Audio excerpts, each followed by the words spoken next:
Hello guys! Hello Scorpio! Welcome dito sa aking channel, Kapalaran 888. Welcome! Alamin natin kung anong messages, vibration, gabay energy para sa lahat ng Scorpio. By general reading, so I hope na makuha mo yung energy. Oops, sorry. So, meron ka ditong 4 cards, Scorpio. So, normally, dalawa lang yung kinukuha natin dito. But since may 4 cards ka, okay, kunin natin lahat, okay? So, it's general reading. Pwedeng love life, pwedeng money, spiritual, or anything na lumabas dito. Basta resonated sa'yo. Okay. First card mo dito is Balsamic Moon. Okay? Balsamic Moon. Sinasabi ng baraha sa'yo dito sa Balsamic Moon na to, na things come and go, surrender to the universe. So, ibig sabihin yan, ang ibig sabihin na to, na lahat nangyayari sa buhay natin, Scorpio, ay may dahilan. May nawawala, may parating, may dumating, may nawala, parang ganun. So, it's a norms sa buhay. Okay? So, ang kailangan natin is isurrender yan sa universe. Kailangan natin isurrender sa Panginoon. Kailangan natin isurrender sa Kanya. Okay? Wala tayong control dito sa mundo. So, ang magagawa lang natin, Scorpio, is gawin lang natin yung nararapat nating gawin sa araw-araw. And at the same time, kung ano yung ginagawa natin, panindigan natin, prioritize natin yon sa kasalukuyan. Kung ano yung nangyayari. Okay? I hope nakuha nyo. Nagulon ako doon. Okay? So, things come and go. And surrender to the universe. Okay? Huwag tayong masyadong hard sa sarili natin. I-pressure mo yung sarili mo. Sorry. I-pressure yung ibang tao or anything. Okay? Next card is familiar. Familiar, listen and learn. So, yung listen and learn na to, sinasabi ng baraha sa'yo na kailangan nating matutong makinig. Okay? Kailangan nating matutong makinig kasi minsan, aminin natin yan, diba?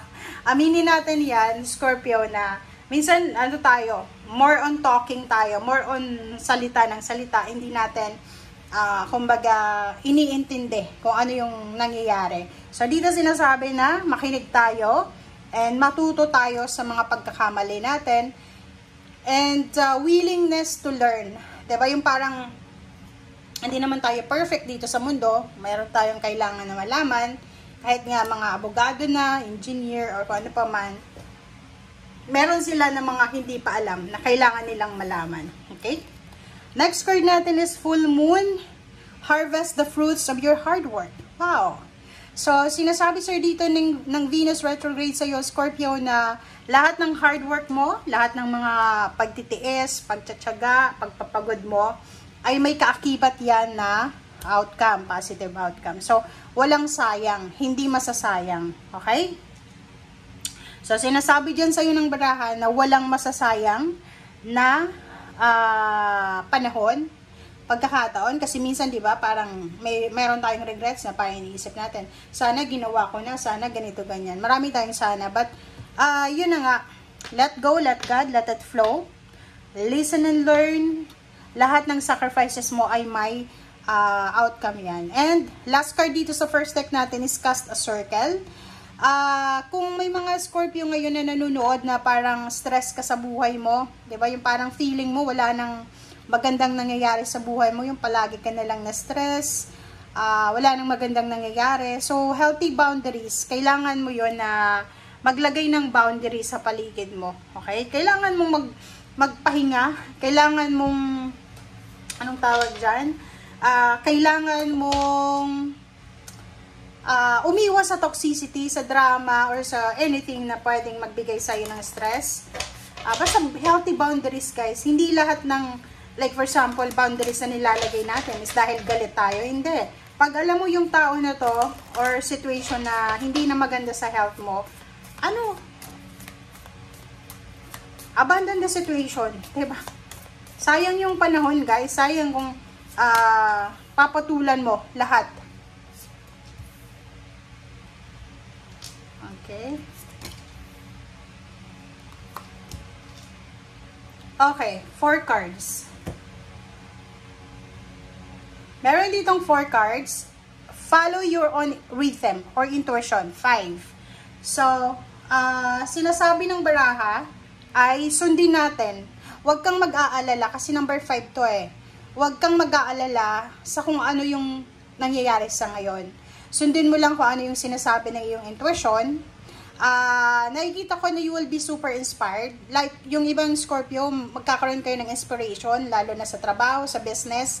Lalo sa business, mga small business na yan. Marami kayong mga ideas kung paano kikita ng pera. And dito sinasabi na spiral manifestation is 18-9. So, sabi sa'yo dito ng spiral manifestation, marami ka man na pinagdaanan, dumaan ka man sa butas ng karayom, lalo na sa trabaho or negosyo, or sa paglaki mo, di ba yung simula isinilang ka, sobrang hirap ng buhay. Don't worry daw kasi lahat ng yan, ng mga sacrifices mo ay posibleng magdadala yan sa'yo ng outcome. And last card natin dito sa second deck is number 25-7. Dito sinasabi na wag mo nang hintayin na madrain ka. Okay? Maging wasted yung energy mo. As much as possible, release the dark wound, let love live. So, move on, let go. Let go of your past, let go of negativity, negative person, situation, or anything na negative. Alisin mo na yan. Okay? Okay, last deck tayo guys.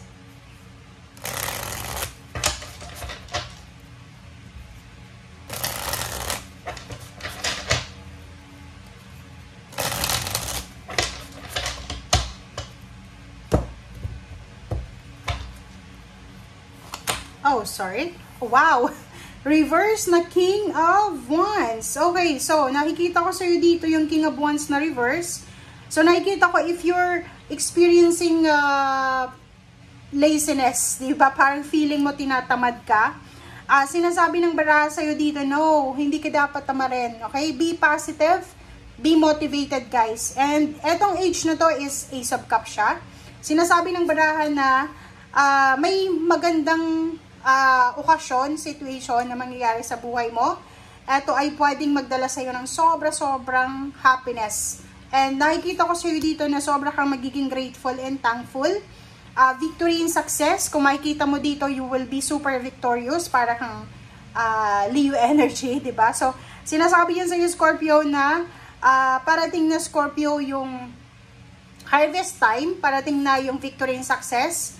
Makakaalis ka na sa kung ano man na tower moment. Magta-transform yung buhay mo into powerful Scorpio. Kasi dito yung power eh. Diba? So, sinasabi dyan si Scorpio na stay what you are, stay where you are.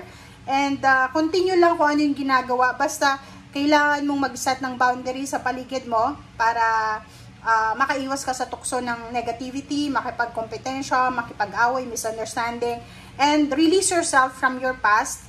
And yun nga yung spiral of manifestation. Isabi dito na kahit na marami kang pinagdaanan sa past mo, wag mong aalisin sa paniniwala mo na everything happens for a reason and lahat ng positive parang positive na pag tinatanim mo ay may positive outcome din. Okay? Thank you guys. Bye!